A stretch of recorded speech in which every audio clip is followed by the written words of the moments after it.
interessantíssimo aqui, mas nós da Jovem Pan temos mais um recado sobre a liberdade de imprensa.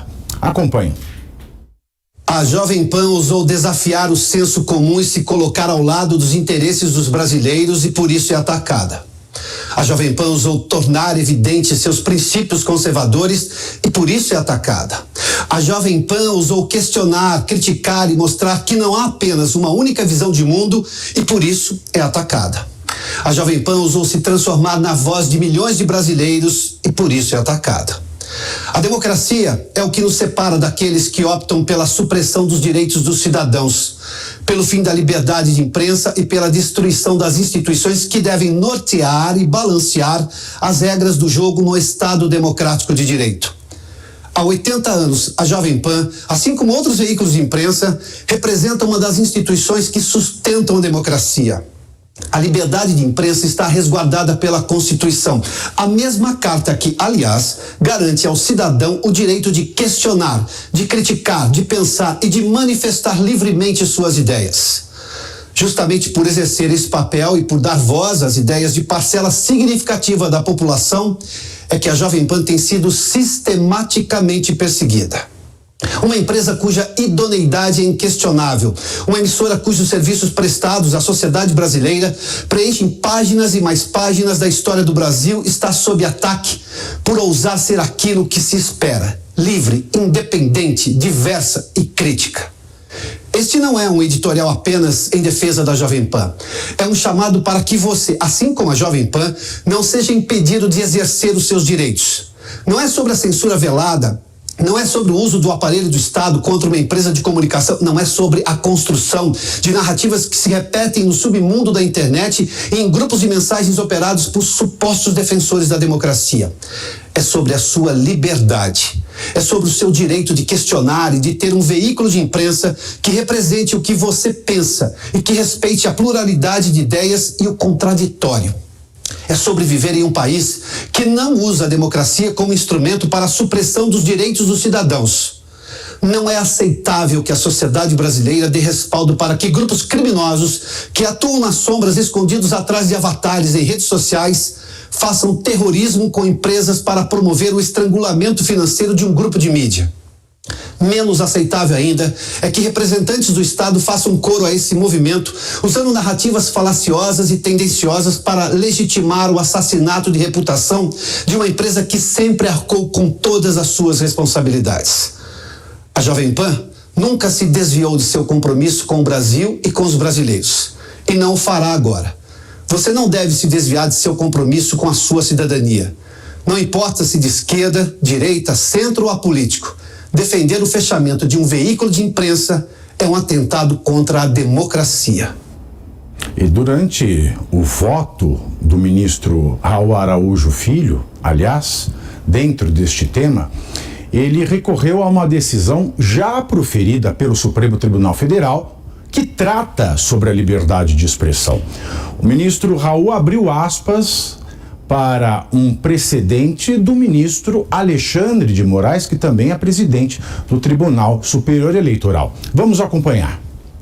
Consoante asseverou o Conselho do Supremo Tribunal Federal, no julgamento da ADI 4.451, Distrito Federal, o relator, eminente ministro Alexandre de Moraes, abre aspas, a democracia não existirá e a livre participação política não florescerá onde a liberdade de expressão for ceifada, pois esta constitui condição essencial ao pluralismo de ideias, que, por sua vez, é um valor estruturante para o salutar funcionamento do sistema democrático.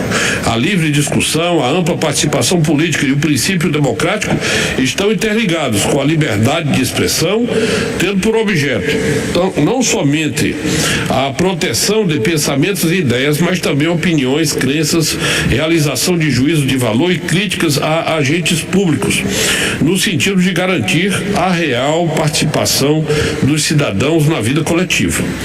Tanto a liberdade de expressão quanto à participação política em uma democracia representativa somente se fortalecem em um ambiente de total visibilidade e possibilidade de exposição crítica das mais variadas opiniões sobre os governantes. O direito fundamental à liberdade de expressão não se direciona somente a proteger as opiniões supostamente verdadeiras, admiráveis ou convencionais, mas também aquelas que são duvidosas, exageradas, condenáveis, satíricas, humorísticas, bem como as não compartilhadas pelas maiorias.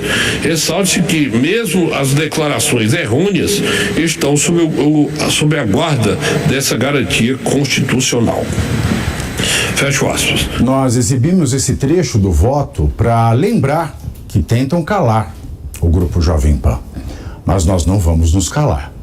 Importante relembrar que sempre que a liberdade de imprensa e de expressão, ela é um pilar da democracia. Todos os regimes autoritários só têm sucesso quando nós temos o controle da informação.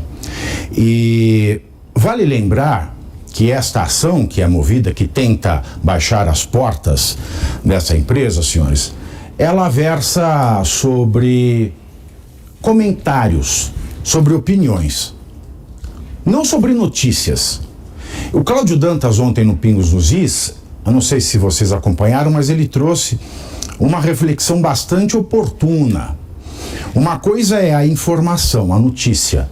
A outra coisa é a opinião e o comentário. Se nós confundirmos informação e notícia com opinião e comentário, daqui a pouco nós vamos estar falando em crime de desopinião.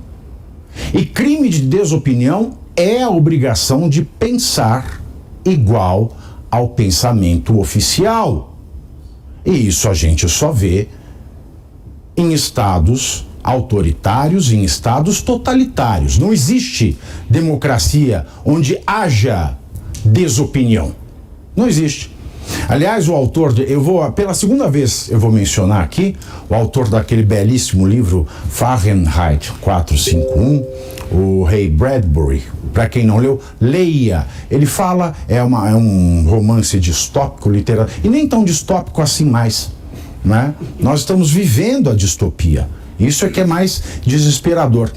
Os bombeiros serviam para queimar livros. O pior dos crimes era ter um dicionário, senhores. E em certa palestra, quando ele foi criticado, o Ray Bradbury, ele disse o seguinte, e eu quero trazer de novo esta fala dele, porque ela é essencial para esse momento, e vou abrir aspas. A digressão, senhores, o que é uma digressão? Vou explicar. Porque, no meu caso da AGU, só chegou a esse ponto porque um jornalista da UOL, ele não sabe o que é conjectura, então provavelmente quem estiver nos assistindo e quiser fazer uma matéria maldosa não saiba o que é digressão. Digressão é, no meio de um relato, ou seja, no meio da notícia, no meio da informação, você coloca opiniões e comentários. É uma quebra da narrativa dos fatos para que você coloque a sua opinião, o seu comentário, o seu entendimento, o seu pensamento. E por isso que o fato, a notícia é diferente da opinião, do comentário, da reflexão. Digressão é isso, reflexão. Bom,